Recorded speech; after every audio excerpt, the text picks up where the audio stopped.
أعوذ بالله من الشيطان الرجيم. بسم الله الرحمن الرحيم.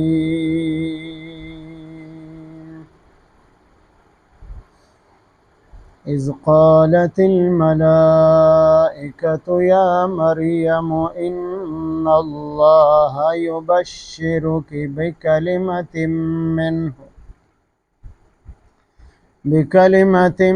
منه اسمه المسيح عيسى بن مريم وجيها في الدنيا والآخرة ومن المقربين ويكلم الناس في المهد وكهلا ومن الصالحين. قالت رب أنى يكون لي ولد ولم يمسسني بشر قال كذلك الله يخلق ما يشاء إذا قضى أمرا فإنما يقول له كن فيكون. آمنت بالله صدق الله مولانا العظيم.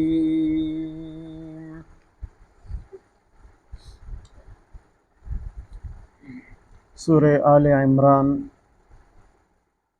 آیات نمبر 45 46 47.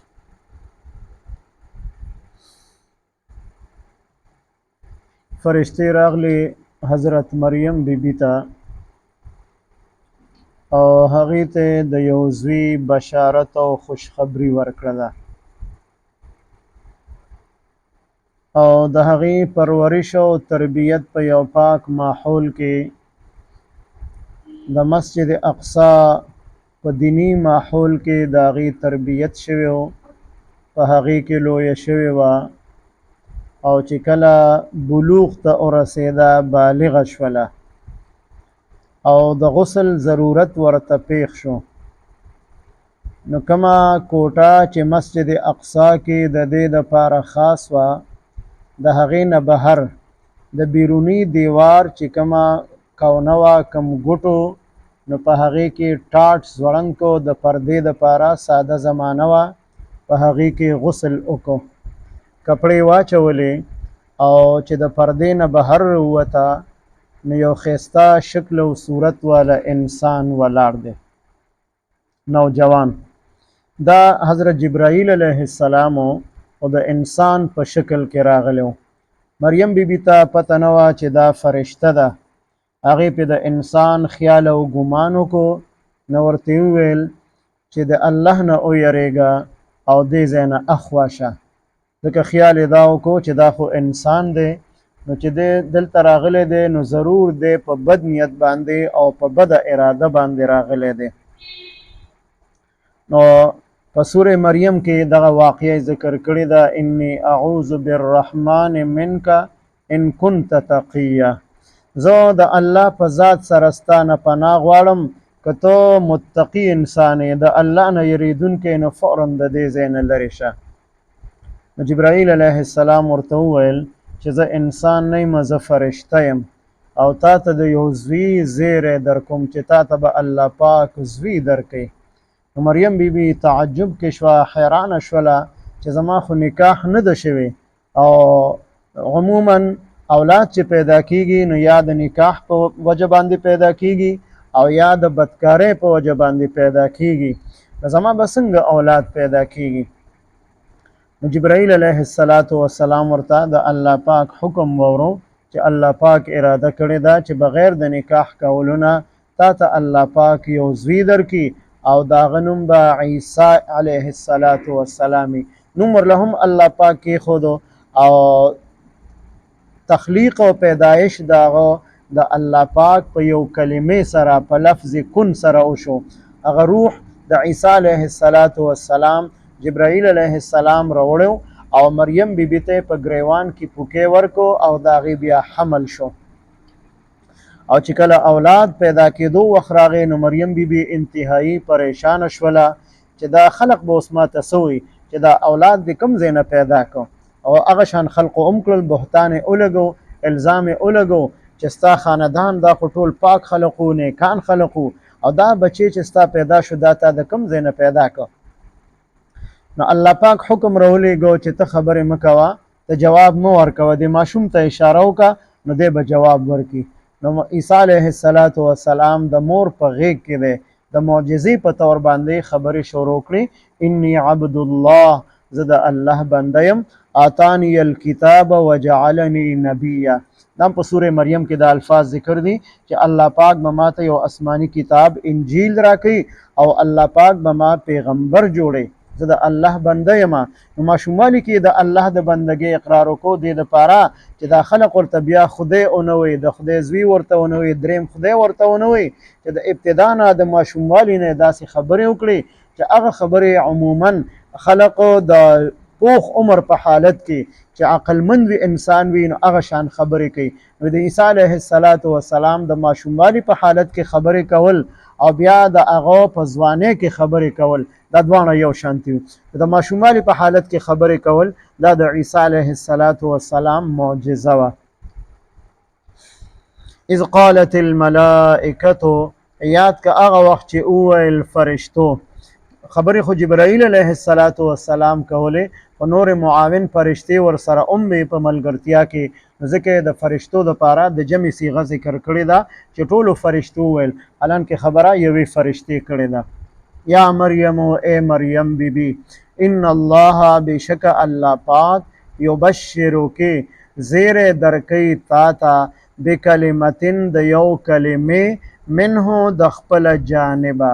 د عیسی علیه السلام یو لقب کلمت الله، د الله کلمه، او دویم لقب روح الله، د الله روح، ځکه براه راست د الله پاک د طرف نه روح د مریم بیبي بدن ته داخل شو او د هغې نه د حضرت عیسی علیه السلام پیدایش وشو. اسمه، نوم د هغه، المسیح، مسیح بوي، عیسی ابن مریم، عیسی علیه السلام زوی د مریم بیبي. نو مسیح لقب، او مسیح د دجال دپاره په حدیث مبارک کې د هغه لقب ذکر دی، او دوانو کې معنی کې فرق دی، الفاظ یو شانتی دي. د عیسی علیه السلام دپاره دلته مسیح لفظ استعمال شوی دی، نو مفسرین فرمایي چې دا د مسحا یمسحونه دی، مسح کول، لاس راښکل. نو مسیح ورته ځکه ویلی شي چې حضرت عیسی علیه السلام ته الله پاک کومې معجزې ورکړې وې. نو یو معجزه په هغې کې دا وه چې کوم به پیدایشي ړوند و د هغه په سترګو به خپل لاس مبارک راښکو، د هغه په سترګو کې به الله پاک د لیدلو طاقت پیدا کو. برس بیماری والا چې سرمن به سپینه شوې وه، برګې مرض په چا باندې لګېدلی و، د هغه په بدن باندې به خپل لاس مبارک راښکو، د هغه سرمن به روغه رمټه شوله، هغه بیماري به الله پاک ختمه کړله. نو ځکه حضرت عیسی علیه السلام لقب مسیحو دلته ذکر دی، المسیح، مسح کوونکی، لاس راښکونکی د بیمارانو په سترګو او په بدن باندې. او د دجال دپاره چې مسیح لفظ را استعمال شوی دی په حدیث مبارک کې، نو هغه د صاح یصیح سیاحتن نه دی، سیر او سیاحت کول، ګرځېدل. نو دجال ته مسیح ځکه ویلی شي چې دی به په ټوله دنیا کې ګرځي، صرف څلور ځایونه به د شر او د فتنې نه بچ پاتې کیږي د الله پاک په حکم سره. یو د مکې مکرمې ښار دی، یو د مدینې منورې ښار دی، دریم مسجد اقصی بیت المقدس چې ورته ویلی شي، او څلورم کوه طور غر. دا څلور مقامات داسې دي چې دې کې به فرشتې ولاړي، فرشتې به واپس کوي، نه به پرې به دغلته هم کوشش کوي د داخلېدلو، لیکن فرشتې به واپس کوي، نو دی به په دې کې ناکام وي. او دی به دعوه کوي د خدایۍ، خلقو ته به وایي چې زه ستاسو خدای یم او تاسو په ما باندې ایمان راوړئ. او داسې عجیبه او ناشنا کارونو قدرت به ورته الله پاک ورکړي، د جادو په زور باندې به داسې کارونه کوي چې بعضې خلقو په یقین راشي واقعي دا خدای دی. مثلا حدیث مبارک کې راځي چې یو کس به ورته ووایي چې زما مور او پلار هغه مړه دي، نو که دا دې را ژوندي کړل نو دی به هغه قبر ته ودرېږي او د جادو په زور باندې به هغه مړي را پاسېږي. هغه به اصل کې شیطانان وي، هغه مړي به نه، شیطان به د هغې په شکل کې د هغې قبر نه را پاسي. نو د هغې خلقو به په یقین راشي چې واقعي دا خو زما مور او پلار یې را ژوندي کړل، او دا دواره ژوندي کول دا خو د الله په طاقت کې، دا د بل چا په طاقت کې نشته دی. نو په دې باندې به خلق دوکه کړي. بعض ځای کې به قحط سالي وي، خلق به باران نشته دی، اوبه نشته دی، نو دته به ووایي دجال ته، نو دی به مصنوعي باران وکړي، نو په هغې باندې د بعضې خلقو یقین راشي. دا شان مختلف کارونه، خو دی به په خپله په یو سترګه باندې بټا وي، یو سترګه به یې راوتې وي، نو د ده به دا قدرت وي چې دا خپله سترګه ځان له ښه کړي، دا قدرت به نه. او بعضې کس ته به وایي چې تا مړ کومه او بیا دې را ژوندی کومه، نو هغه به په جادو باندې مړ کړي او په جادو باندې بیا را ژوندی کړي، او بعضې خلک به په دې باندې دوکه شي، خو بیا به یې دوباره مړ کولی نه شي، دا طاقت به ورسره نه. نو مختلف قسمه د جادو په زور باندې به کارونه کوي. نو ځکه دته د دجال ته مسیح ویلی شي چې دی به په ټوله دنیا باندې ګرځي، او د ده زمانه په دنیا کې هغه به 40 ورځې وي، 40 ورځې به دی په دنیا کې وي. حضرت عیسی علیه السلام الله پاک په آسمان کې ژوندی ساتلی دی، هغه به د ده د مقابلې دپاره، د ده د قتل کولو دپاره د الله پاک را لیږي دي ځمکې ته. عیسی علیه السلام به 40 کاله حکومت کوي په ځمکه باندې. اول به دجال دا فتنه ختمي، دجال به 40 ورځو پورې، او یهودیان او کمزوري ایمان والا خلق دا به ورسره ملګرتیا کوي. د دجال لومبنۍ ورځ هغه به د 1 کال برابر وي، دویم ورځ هغه به د میاشتې برابر وي، او دریم ورځ هغه به د هفتې برابر وي. چې کله دا خبره نبی علیه السلام صحابو ته وفرمایله چې دا لومبۍ ورځ به د کال برابر وي، دویم ورځ به د میاشتې برابر وي، او دریم ورځ به د هفتې برابر وي، نو صحابو عرض وکړو چې دې کې به د منځونو څه پروګرام وي د خلقو، آیا د کال منځونه به کوي او که د 1 ورځې منځونه به کوي؟ نبی علیه السلام وفرمایل په لومبۍ ورځ باندې به د کال منځونه ټول کوي برابر، او دغه شان په دویم ورځ باندې په میاشت کې څومره منځونه راځي نو هغه به کوي، او په دریم ورځ باندې په هفته کې چې څومره منځونه راځي هغه به کوي. باقي دا 37 ورځې 30 ورځې هغه به د عام ورځو په شان څنګه چې اوس ورځې دي 24 غنټې ورځ ده، نو دا باقي 30 ورځې دا به د عام ورځو په شان دي، هغې کې مونږ دغه 15 منځونه وي. 40 دن بعد به د دجال فتنه الله پاک ختمه کی، او بیا به ټوله دنیا باندې د عیسی علیه السلام اسلامی حکومت وي. په عیسی علیه السلام چې راځي نو هغه به د امتی په حیثیت راځي، پیغمبري عہده او منصب به بحال وي، خو چاته به دا دعوت نه ورکوي چې تاسو په ما ایمان راوړئ او په انجیل کتاب ایمان راوړئ، بلکې دا حکم به کوي چې په نبی علیه السلام ایمان راوړئ او په قرآن مجید باندې ایمان راوړئ، ځکه په نبی علیه السلام باندې د نبوت او د رسالت سلسله الله پاک پوره کړې ده، ختمه کړې ده. د ختم نبوت بنیادی عقیده هغه هم دا ده چې بل پیغمبر دنیا ته راتلو والا نشته دی، که چا دعوه وکړه نو هغه به دروغجن وي، کذاب به وي. نو مسیح د دجال لپاره راځي، او دلته مسیح د حضرت عیسی علیه السلام لقب دی، عیسی ابن مریم، چې عیسی علیه السلام زوی د مریم بیبي دی.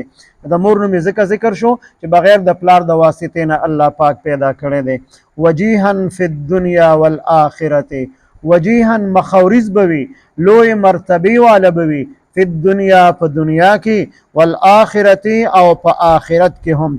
دنیا کې هم الله پاک لوی درجه ورکي، او په آخرت کې به هم الله پاک لوی درجه ورکي. ومن المقربین، او د ډیرو مقرب خلقونه بشمار وي، مقرب بنه ده الله ته ډیر نږدې. نو د انبیاء علیهم السلام نه زیات نږدې الله پاک ته بل هیڅوک نشته دی. ویکلم الناس، او خبرې به کوي د خلقو سره، فی المهد، د مور په غیږ کې، چې دی د مور په غیږ کې وي نو دی به د خلقو سره داسې خبرې کوي لکه څنګه چې پوخ عمر کې انسان صحیح خبرې کوي.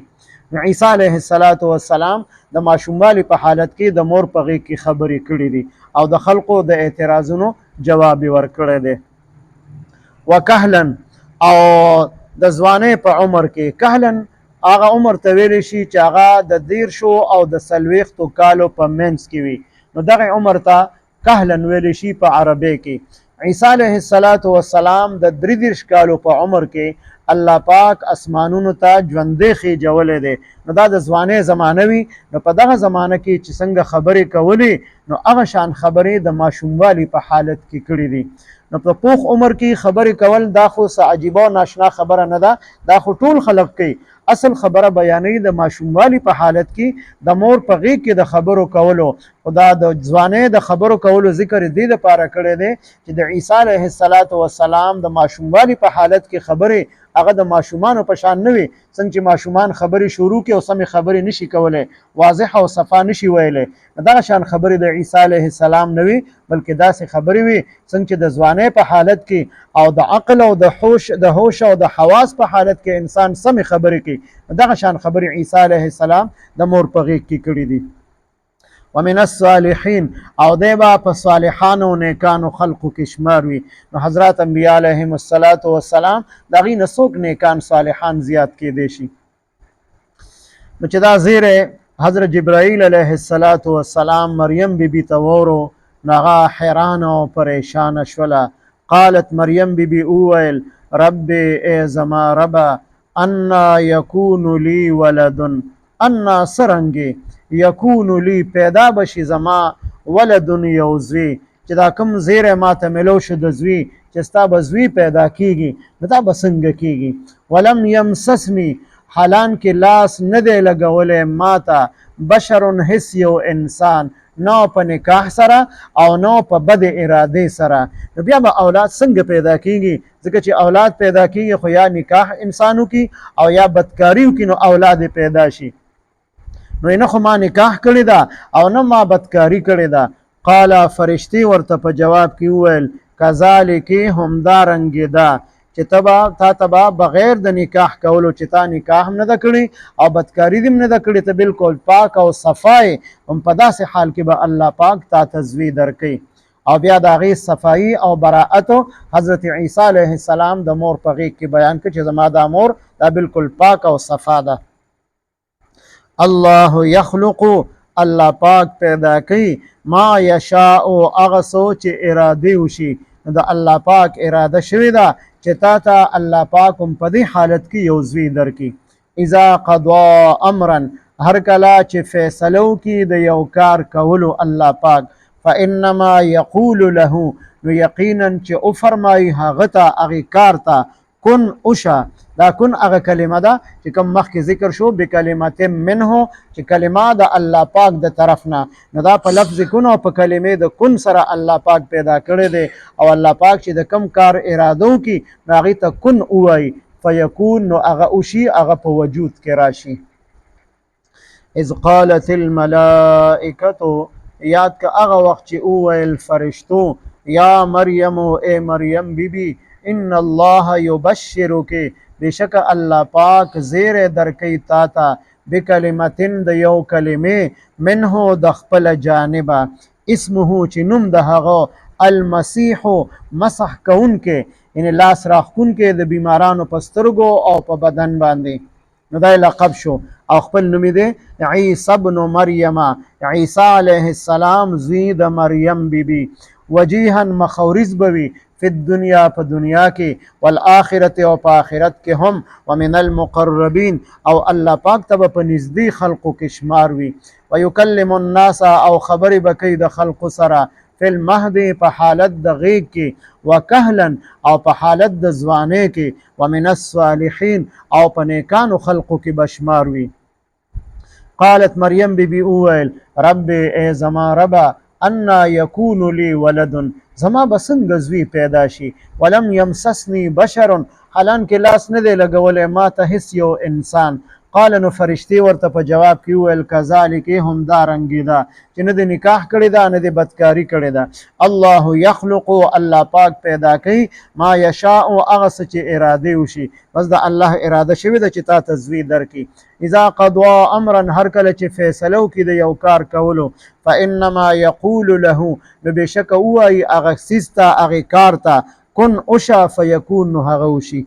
اللهم صل على سيدنا محمد وعلى آل سيدنا ومولانا محمد وبارك وسلم. رب اجعلني مقيم الصلاة ومن ذريتي ربنا وتقبل دعاء. ربنا اغفر لي ولوالدي وللمؤمنين يوم يقوم الحساب. ربنا اغفر لنا ولإخواننا الذين سبقونا بالإيمان ولا تجعل في قلوبنا غلا للذين آمنوا ربنا إنك رؤوف رحيم. ربنا هب لنا من أزواجنا وذرياتنا قرة أعين واجعلنا للمتقين إماما. وصلى الله تعالى على خير خلقه محمد وعلى آله وأصحابه أجمعين. آمين برحمته.